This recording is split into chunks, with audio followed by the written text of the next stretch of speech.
Assalamualaikum warahmatullahi wabarakatuh. Halo teman-teman, perkenalkan nama saya Reni Wulandari dengan NIM 220705 dari kelas RA2. Tujuannya dibuat video ini untuk memenuhi tugas ujian tengah semester manajemen kinerja. Dan di sini saya akan menjelaskan mengenai 6 materi. Materi yang pertama yaitu mengenai tentang manajemen kinerja.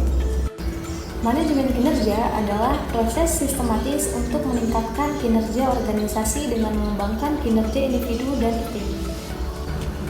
Ini adalah cara untuk mendapatkan hasil yang lebih baik dengan memahami dan mengelola kinerja dalam kerangka tujuan yang direncanakan, standar dan persyaratan kompensasi yang disepakati.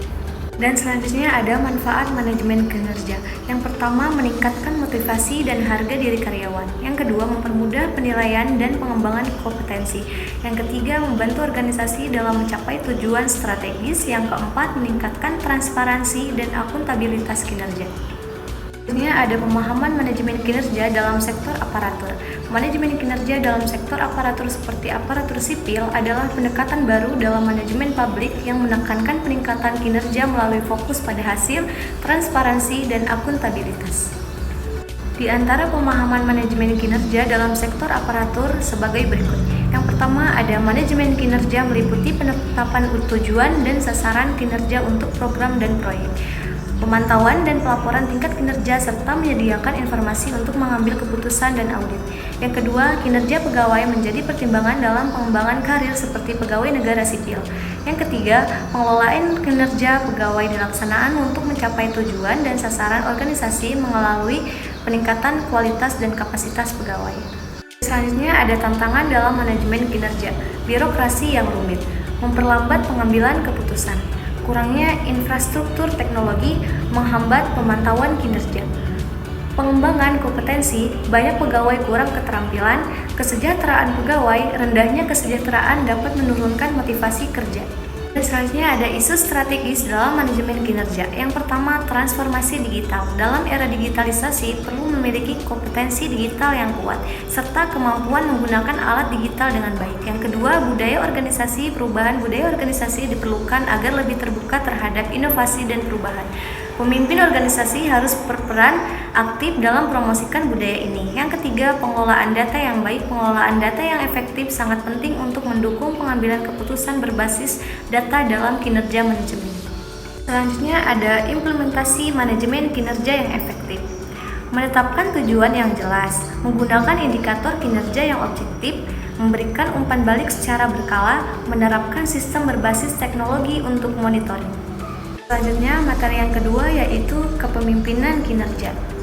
Definisi kepemimpinan kinerja, gaya kepemimpinan kinerja merujuk pada perilaku dan strategi yang diterapkan oleh seorang pemimpin dalam mempengaruhi, memotivasi, dan mengarahkan anggota tim atau bawahannya untuk mencapai tujuan organisasi.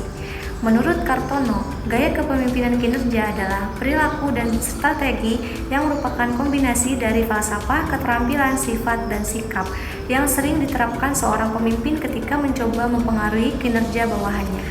Selanjutnya ada tujuan kepemimpinan kinerja. Tujuan utama kepemimpinan kinerja adalah mengarahkan, memotivasi, dan memfasilitasi anggota tim atau organisasi untuk mencapai tujuan bersama secara efektif dan efisien. Berikut adalah beberapa tujuan spesifik dari kepemimpinan kinerja. Pertama, mencapai visi dan misi organisasi. Yang kedua, menciptakan iklim sosial yang baik.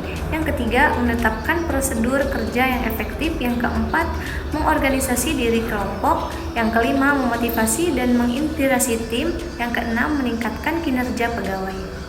Ini ada 10 gaya kepemimpinan dalam kinerja. Gaya kepemimpinan adalah cara seorang pemimpin dalam mengelola timnya untuk mencapai tujuan organisasi yang mencakup perilaku, nilai, dan metode yang digunakan untuk mengarahkan anggota tim menuju pencapaian yang diinginkan. Yang pertama, gaya kepemimpinan demokratis, gaya kepemimpinan visioner, gaya kepemimpinan multikultural. Yang keempat, gaya kepemimpinan strategis, gaya kepemimpinan suportif, dan yang keenam, gaya kepemimpinan autokratis. Yang ketujuh, gaya kepemimpinan transaksional. Yang kedelapan, gaya kepemimpinan delegatif. Yang kesembilan, gaya kepemimpinan transformasional, dan yang terakhir yaitu gaya kepemimpinan liberal. Selanjutnya ada 5 pendekatan manajemen kinerja. Yang pertama, manajemen kinerja adaptif. Yang kedua, manajemen kinerja berkelanjutan. Yang ketiga, manajemen kinerja sosial. Yang keempat yaitu lingkungan kerja yang mengutamakan hasil. Yang kelima, pembayaran berdasarkan kinerja. Selanjutnya, konsep manajemen kinerja. Konsep manajemen kinerja adalah proses yang dilakukan secara berkelanjutan untuk meningkatkan efektivitas dan efisiensi kinerja organisasi. Manajemen kinerja dapat dilakukan untuk organisasi, departemen, karyawan, atau proses bisnis. Selanjutnya, strategi manajemen kinerja. Manajemen kinerja adalah proses strategi yang dirancang untuk meningkatkan efektivitas organisasi melalui pengelolaan kinerja individu dan tim secara berkelanjutan. Tujuannya adalah memastikan bahwa karyawan bekerja sesuai dengan tujuan perusahaan sehingga produktivitas dan kualitas kerja meningkat. Selanjutnya, faktor penentu keberhasilan kinerja. Faktor penentu keberhasilan kinerja merupakan sejumlah elemen kritis yang saling berinteraksi dan mempengaruhi kemampuan individu, tim, atau organisasi dalam mencapai tujuan yang telah ditetapkan, di mana faktor-faktor tersebut meliputi kepemimpinan yang efektif yang mampu memberikan arahan, motivasi, dan dukungan kepada anggota tim, budaya organisasi yang positif yang menciptakan lingkungan kerja kolaboratif dan inklusif, serta reward yang pengakuan yang adil yang memastikan bahwa kontribusi setiap individu dihargai secara proporsional. Selanjutnya, materi yang ketiga yaitu pendekatan dalam manajemen kinerja. Pendekatan sistem adalah sangat mendasar. Secara sederhana berarti bahwa segala sesuatu adalah saling berhubungan dan saling tergantung.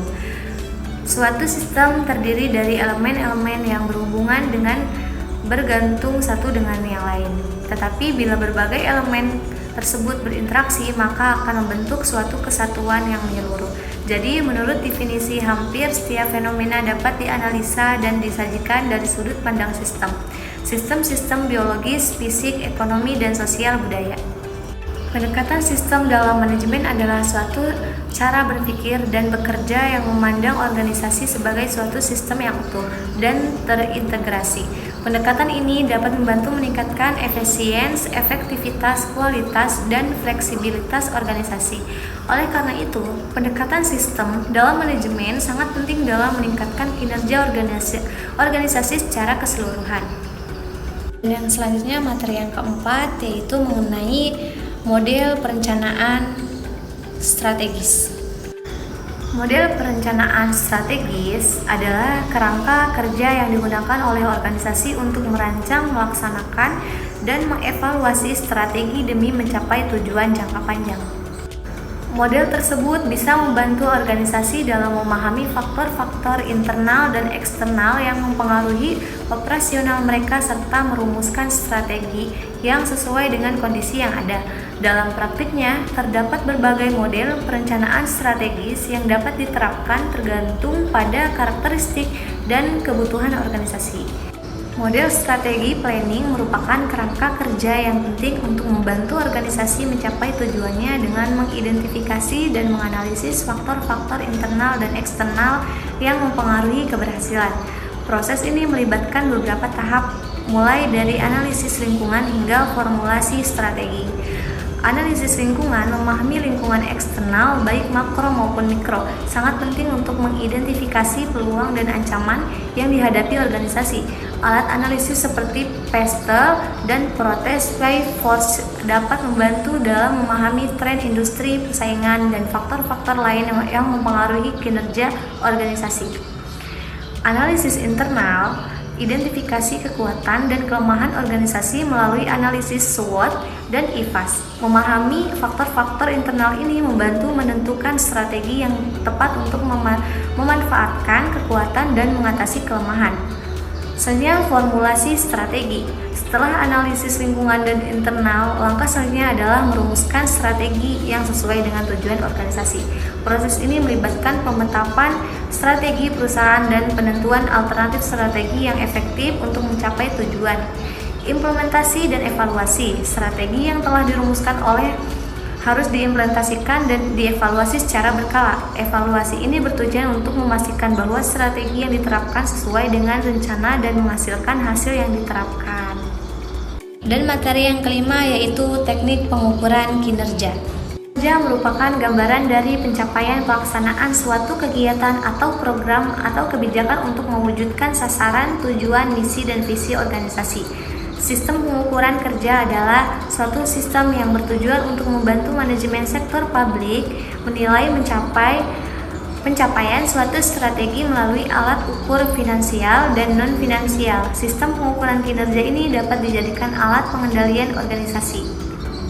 Pengukuran kinerja adalah proses di mana organisasi menetapkan parameter hasil untuk dicapai oleh program, investasi, dan akuisisi yang dilakukan. Proses pengukuran kinerja seringkali membutuhkan penggunaan bukti statistik untuk menentukan tingkat kemajuan suatu organisasi dalam meraih tujuannya. Tujuan mendasar dibalik dilakukan pengukuran adalah untuk meningkatkan kinerja secara umum. Selanjutnya, metode evaluasi penilaian kinerja karyawan merupakan faktor penting yang harus menjadi perhatian dan pengelolaannya secara baik oleh perusahaan. Meningkat karyawan merupakan aspek dan aset penting dalam mendukung dan meningkatkan stabilitas dan produktivitas dari perusahaan. Dan materi yang terakhir yaitu teknik strategi dan analisis kebutuhan kompetensi. Pengertian kompetensi adalah kombinasi dari pengetahuan, keterampilan, dan sikap yang dibutuhkan seseorang untuk menjalankan tugas atau pekerjaannya secara efektif. Dan analisis kebutuhan kompetensinya tersendiri, yaitu analisis ini bertujuan untuk mengetahui kesenjangan antara kompetensi yang dimiliki karyawan saat ini dengan yang dibutuhkan untuk menjalankan pekerjaan atau mencapai tujuan organisasi. Mungkin hanya itu yang bisa dapat saya sampaikan, kurang lebihnya mohon maaf. Assalamualaikum warahmatullahi wabarakatuh. Bye.